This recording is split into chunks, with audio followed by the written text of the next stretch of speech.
स्वामीनारायण हरे, स्वामीनारायण हरे। वचनामृत गडडा प्रथम प्रकरण का 52वां। 4 शास्त्रों से भगवान को समझना। संवत 1876 में माघ कृष्णा तृतीया 2 फरवरी 1820 को श्रीजी महाराज श्री गडडा स्थित दादा खाचर के राजभवन के ऊपर की मंजिल के बरामदे में कथा वाचन करवा रहे थे। उन्होंने श्वेत वस्त्र धारण किए थे। उनके मुखारविंद के समक्ष सभा में संत वृंद तथा स्थान स्थान के हरिभक्त बैठे हुए थे। कथा में प्रसंग आया कि सांख्य, योग, वेदांत तथा पंचरात्र, इन 4 शास्त्रों द्वारा जो पुरुष भगवान के स्वरूप को समझ लेता है वही पूर्ण ज्ञानी कहलाता है। तब मुक्तानंद स्वामी ने पूछा, हे महाराज, इन 4 शास्त्रों द्वारा किस प्रकार भगवान को जाना जा सकता है? यदि इन 4 शास्त्रों द्वारा भगवान को न जाना जा सके तो उसमें कौन सी न्यूनता रहती है, वह बताइए। तब श्रीजी महाराज बोले कि सांख्य शास्त्र भगवान को 24 तत्वों से परे 25वां बताता है। 24 तत्व जिस प्रकार भगवान के बिना कुछ भी करने में समर्थ नहीं होते, उसी प्रकार जीव ईश्वर भी भगवान के बिना कुछ भी करने में समर्थ नहीं हो पाते।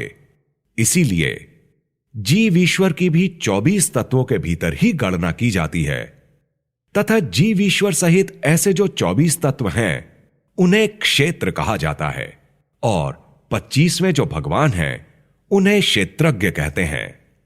योग शास्त्र भगवान को 26वां तत्व तथा मूर्तिमान बताता है और जीव ईश्वर को 25वां कहता है तथा 24 तत्वों को पृथक बताता है।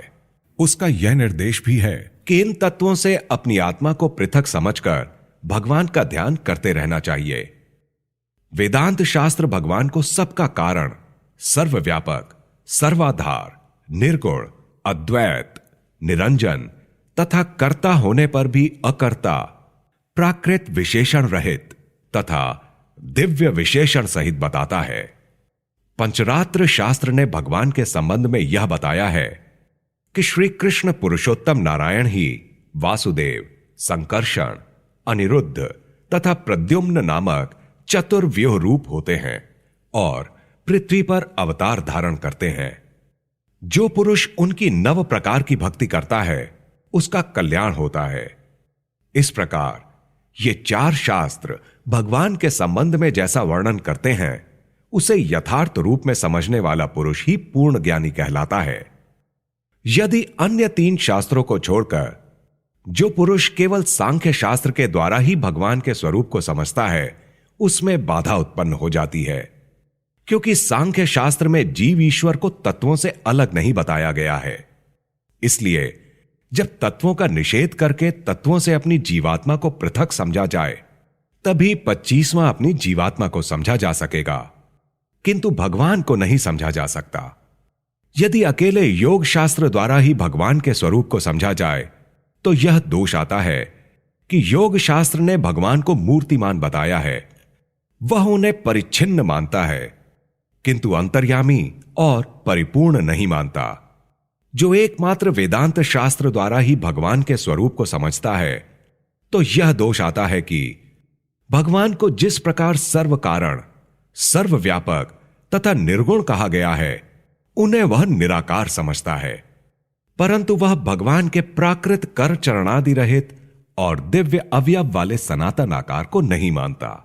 यदि अकेले पंचरात्र शास्त्र द्वारा ही भगवान के स्वरूप को समझा जाए तो यह दोष उपस्थित हो जाएगा कि भगवान के अवतार के प्रति भक्ति कही है लेकिन उसमें मनुष्य भाव आता है तथा उनमें एक देशस्थ भाव अर्थात केवल एक स्थान में रहने का भाव होता है, परंतु इससे भगवान के सर्वांतर्यामी होने तथा उनके परिपूर्ण होने के भाव की समझ नहीं हो पाती है। अतः इन 4 शास्त्रों द्वारा भगवान को न समझा जाए तो उपरोक्त दोष उपस्थित होते हैं। यदि इन 4 शास्त्रों के माध्यम से भगवान के स्वरूप को समझा जाए तो एक शास्त्र के ज्ञान से उपस्थित होने वाले दोष का निराकरण अन्य शास्त्र के बोध से सहज हो जाता है। इसीलिए इन 4 शास्त्रों के माध्यम से जो भगवान के स्वरूप को समझता है उसको परिपूर्ण ज्ञानी कहते हैं। जो इन चारों शास्त्रों में से एक शास्त्र को छोड़ दे उसे पौन ज्ञानी कहते हैं।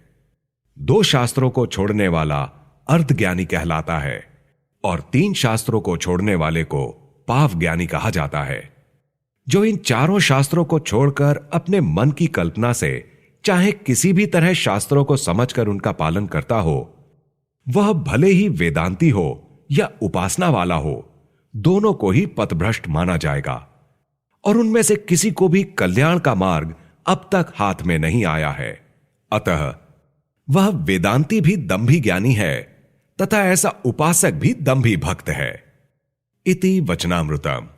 इस प्रकार से श्री गडडा प्रथम प्रकरण का 52वां वचनामृत पूर्ण हुआ।